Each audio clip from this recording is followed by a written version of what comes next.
Fiancé turned my A-sault into cheating allegations and victim blamed me for a night out he encouraged, leaving our future in doubt. I'm 24 and I've been engaged to my fiancé, who's 27, for about a year. The wedding planning has been intense, and the stress has really gotten to me. I even started losing a lot of hair. My fiancé noticed how overwhelmed I was and suggested I take a break and let him handle the rest for a while. It felt like the first time in ages that I could finally pause and relax. When my friends heard I was free, they immediately invited me to join them at a club. I decided to go. I didn't mention to my fiancé where I was headed at first, not because I was hiding anything, but because I thought it would be obvious. Honestly, where else would I be going dressed up like that on a night out? I know there are people out there who'd say it was disrespectful, but my fiancé had never minded my outfits before. In fact, I typically dress modestly, so this was a rare occasion. Eventually, my fiancé asked where I was going and I told him straight up, I'm going to the club with my friends. He just replied, okay. My friends picked me up, and we headed out. At the club, I tried to be mindful because I'm an engaged woman and didn't want to overdo it. I kept it together until my friends encouraged me to drink more than I intended. Things got a little fuzzy, but I never lost control. Later in the night, as I was sitting alone in a booth, a guy approached me and started hitting on me aggressively. I told him very clearly that I was engaged and that he should leave me alone. But he ignored that, grabbed my hand. He wanted to see my ring first, then he did something I'll never forget. He reached his hand up my dress and forced my hands onto him. I pushed him away, absolutely furious and disgusted. By now, my friends were nowhere in sight. Panicking, I called my fiancé and begged him to pick me up. When he arrived, I was still shaken and started explaining everything through frantic tears and anger. He pulled the car over, staring at me. Then, in an accusing tone, he shouted, "What?" I couldn't believe it. His reaction blindsided me. I repeated myself, still trying to make sense of how this was somehow turning into an interrogation. Instead of comforting me, he started blaming me. But why did you let him touch you? He kept asking, disbelief in his voice. I was stunned. I told him I didn't let anything happen and that I told the guy to leave me alone. But my fiancé wouldn't let up. He said I shouldn't have gone to the club dressed the way I was, started slut-shaming all my friends, and questioned why I didn't do more to protect myself. My anger boiled over. How could he turn this on me? I cussed him out. This wasn't the man I knew. Then he dropped a bombshell. He claimed he was the one who got cheated on. He said I had no right to be angry with him, that he was only concerned about my supposed lack of self-awareness. And then, with a calm finality, he told me that going to the club was already kind of cheating and that I should have talked to him first. Now, I'm seriously thinking about calling off the engagement. We've been together for 4 years and, until now, he's never hurt me. We don't often fight and he's almost always gentle, at least with me, though I've seen him get aggressive with others a handful of times. Still, this is the first time he's ever unleashed that anger in my direction.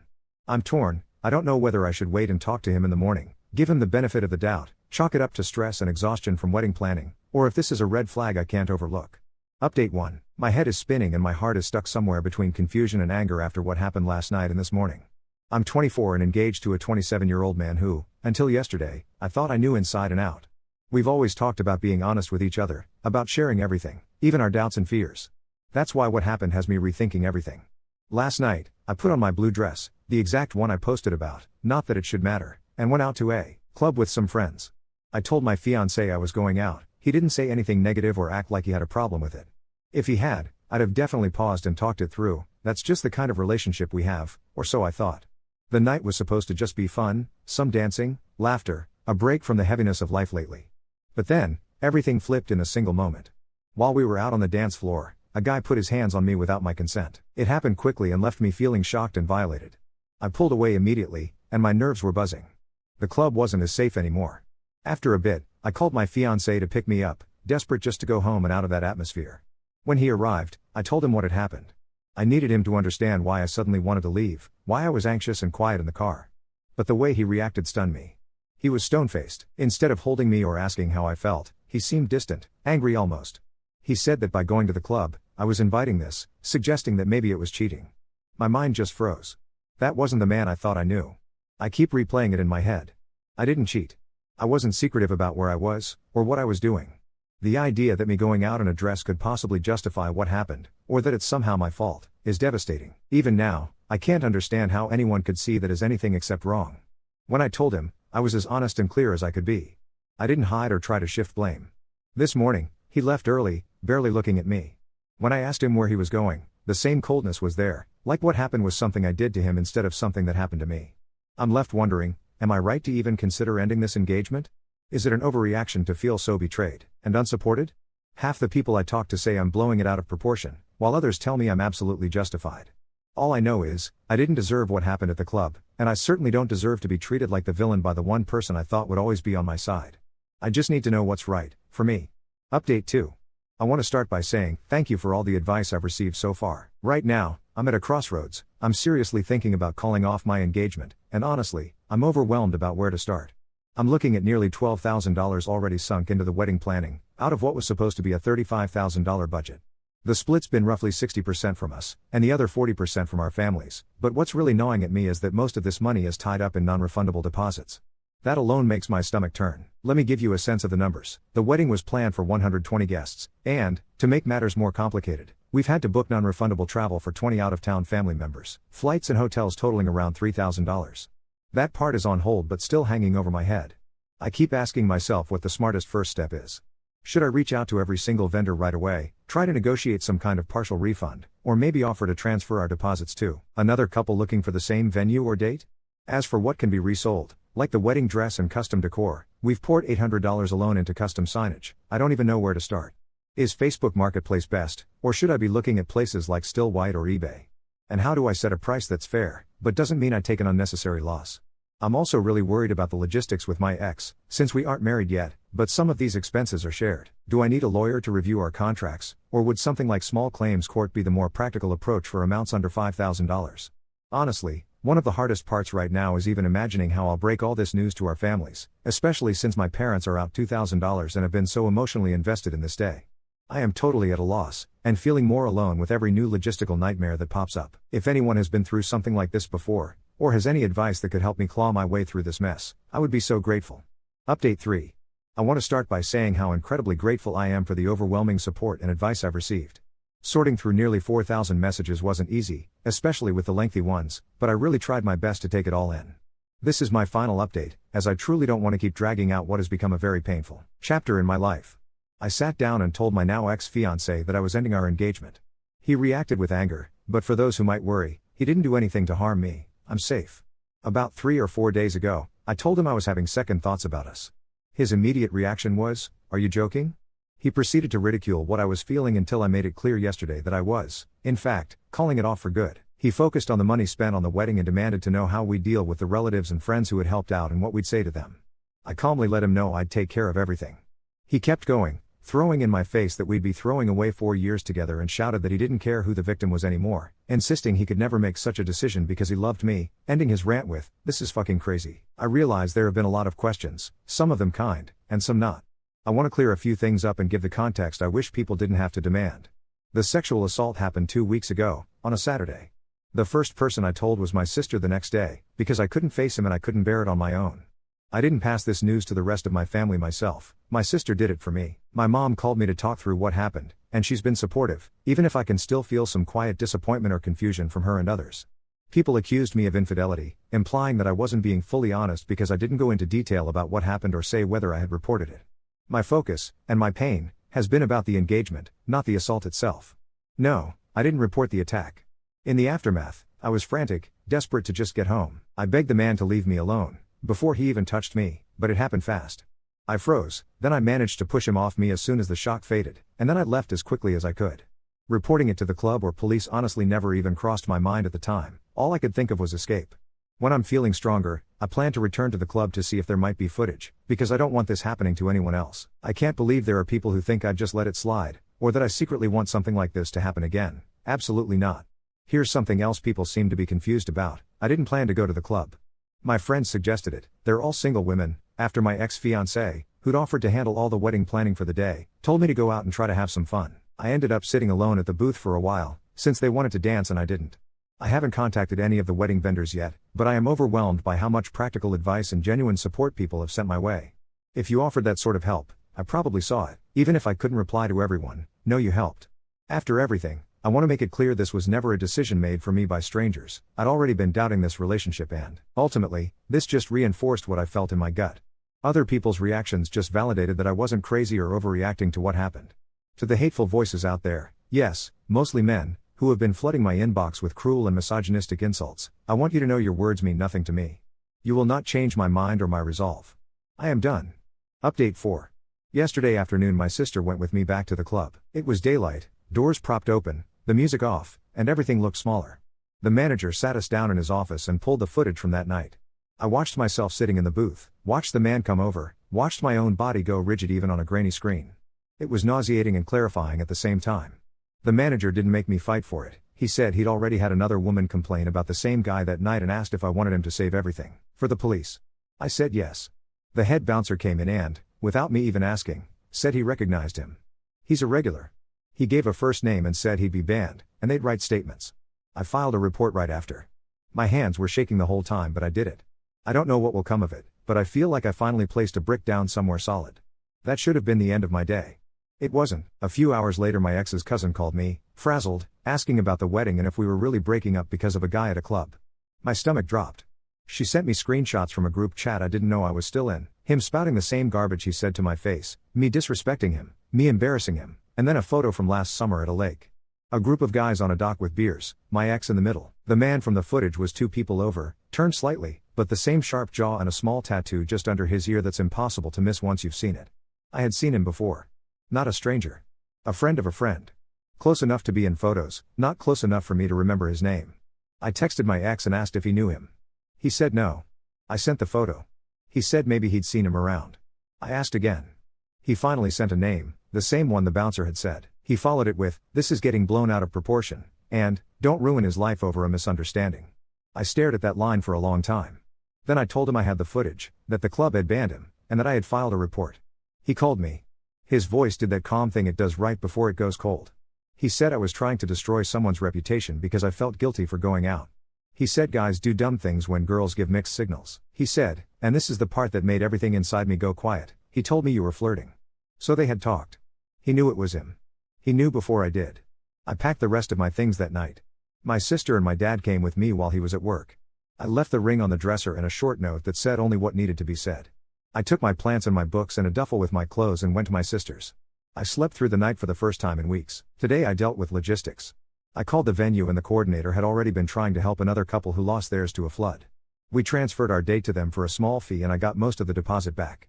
I listed the dress and a woman 3 towns over drove to try it on and cried in my kitchen because it fit her almost perfectly. She gave me cash and promised to send me photos when she wears it. The florist moved our deposit to credit for my mom's anniversary arrangement and some smaller events, and the airline canceled the group booking with a partial credit because of a schedule change I hadn't even noticed.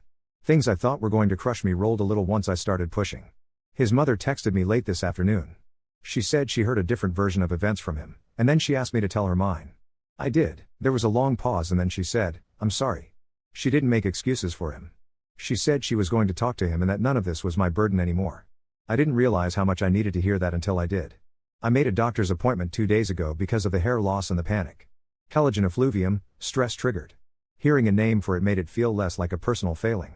I cut my hair shorter this evening. It sounds dramatic, but it felt like taking a heavy coat off in July. I looked in the mirror and recognized myself again. Update 5. I thought the air would feel lighter after I cut my hair. This morning proved me wrong.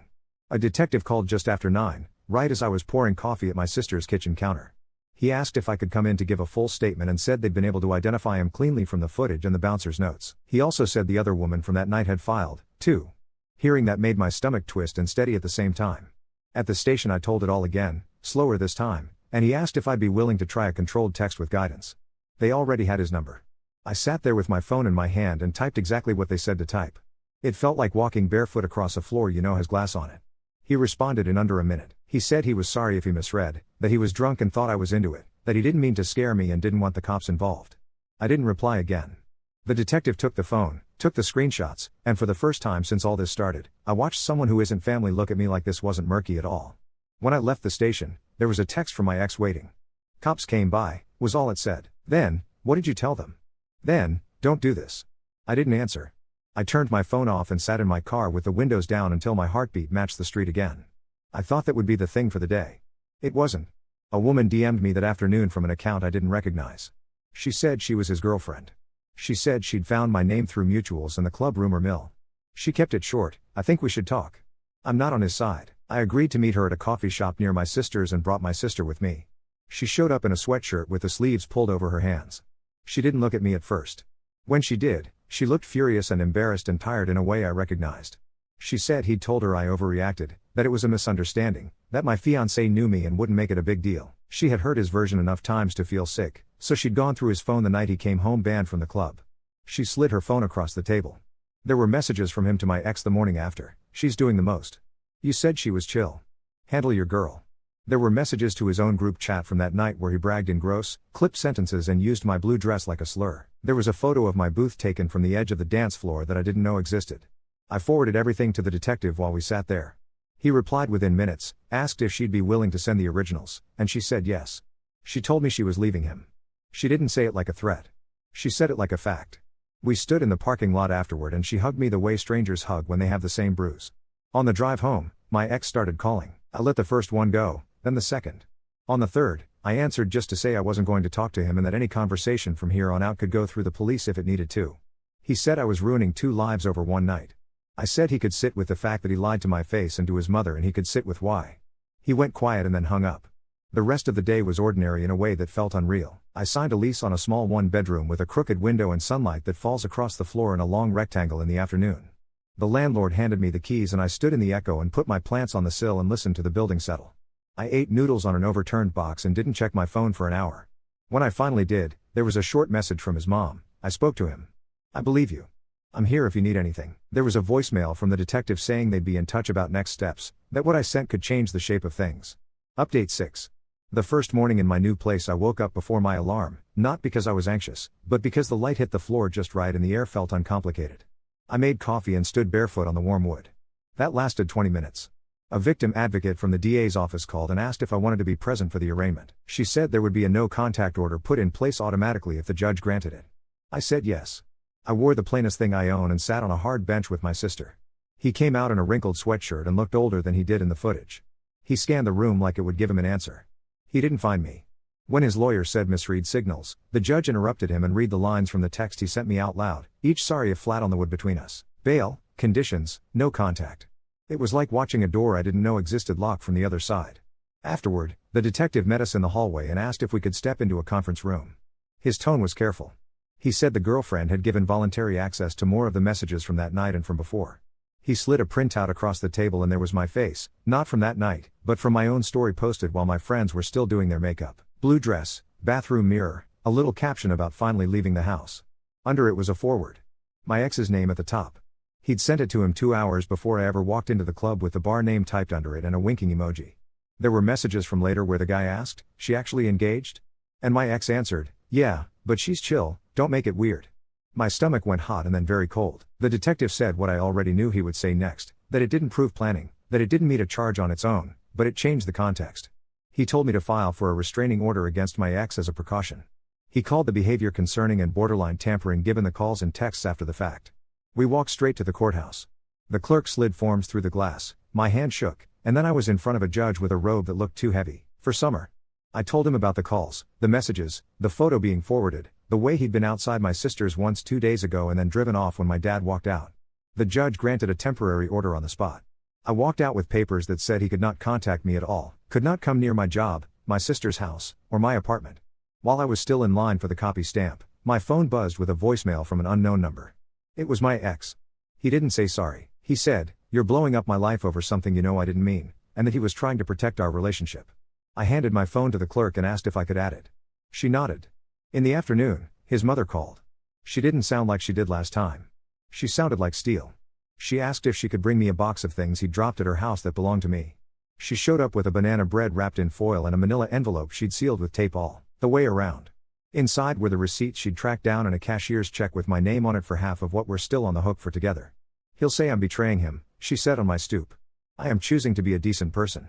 We both stood there a second, the smell of overripe banana and summer. She told me he had admitted to sending the story and the bar name when she pressed him and that he was calling it just a heads up. She said she told him to get a lawyer and a therapist and to leave me alone. She hugged me quick, awkward, and fierce, like someone trying to catch a falling plate. The other woman, the one who filed too, texted me later and asked if I wanted to meet at the precinct to give an addendum statement together. We sat next to each other and took turns reading from our phones. It felt like passing a candle back and forth. The detective asked if we'd be okay being in the same room if it goes to a preliminary hearing.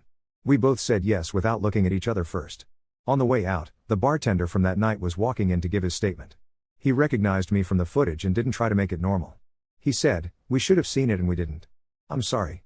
I went back to my place and there was a note slid under the door. My stomach flipped, but it was from my neighbor across the hall, a woman with paint on her knuckles I'd met in passing.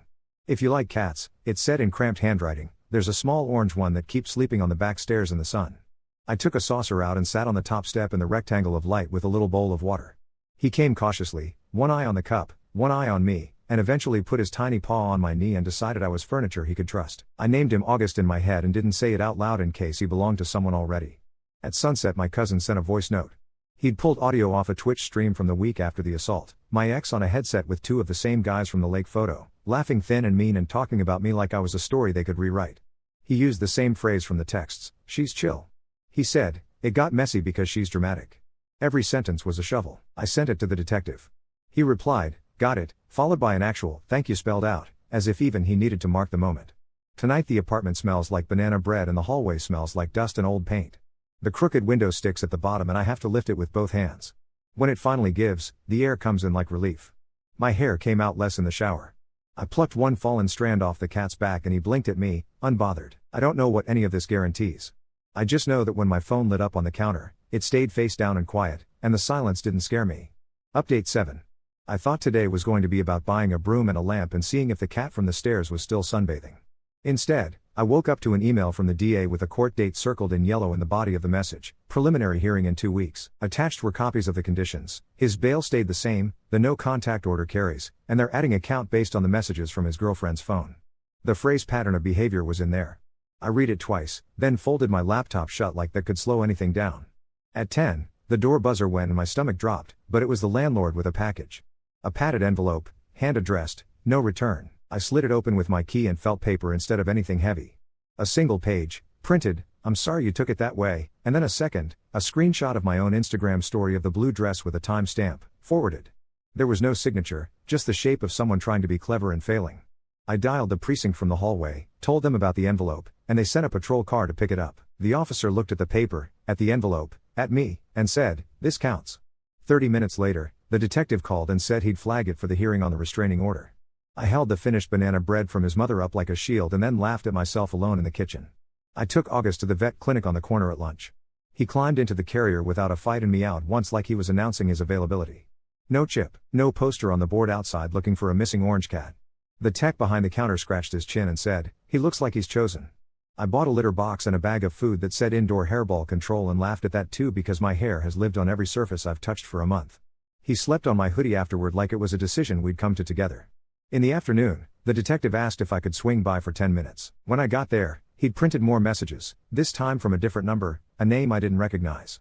One of the late guys. He'd come in on his own and given a statement. He's sick of being dragged into other people's mess. He said my ex sent the blue dress story into their group chat with a line that made my hands go cold. "Bet she'll still text me when she gets home." There wasn't a directive, there wasn't anything that would put my ex in handcuffs by itself, but the detective tapped the paper with his pen and said, "It speaks." I stared at the period at the end of the sentence, like punctuation could be guilty. The detective said he'd include it for context. He kept using that word. Context. I've never hated a neutral word so much. I walked out of the station and ran smack into the bartender from the club holding a folder. He said they'd met with their staff that morning and put in new protocols, more rotation through the booths, better sightlines, a hand signal, they'll actually respond too. He said I could come by any time if I wanted to see it in the light. He pushed the folder into my hands, incident report, their statements on letterhead, a copy of the ban notice. "So it doesn't live only in our computers," he said. Paper felt heavier than it should. At 4, my sister and I sat on a hard bench again, this time in the small courtroom for the restraining order hearing. He came in at the last minute in a button-down that didn't sit right on him, eye skimming. He tried to speak over his own attorney once and the judge didn't even look up when he said, "You will not." I told the judge about the envelope and the calls and the time he idled outside the house and drove off when my dad stepped onto the porch. The judge looked at the paper, then at him, and granted the order for a year with the option to extend. He said the word enforceable and I felt something solid under my feet that wasn't the floor. I got home and there was a typed letter slid under my door with a letterhead I didn't recognize. His lawyer, defamation, remove all inflammatory content, or they'd explore remedies. I set it on the counter next to the banana bread and called the advocate. She told me to send it to the DA and to not reply. 10 minutes later, the DA emailed back one sentence, "We've seen it." An hour after that, his mom texted me a photo of the same letter with 3 words, "Not from me." She put a red heart next to it and I didn't know if I wanted to cry or nap. The other woman, the one who filed too, met me for a ginger ale at a place that plays old music that makes everything feel like it's happening inside a movie. She said she'd moved out on Sunday, that she's staying with her cousin and lined up an appointment at a clinic for a nurse intake. She slid her phone across the table and let me listen to a voice memo he'd left her after the arraignment. The first half was nothing, the second half he said, "They'll see it was blurry. They always do." The way he said always. The way his voice got small. We forwarded it.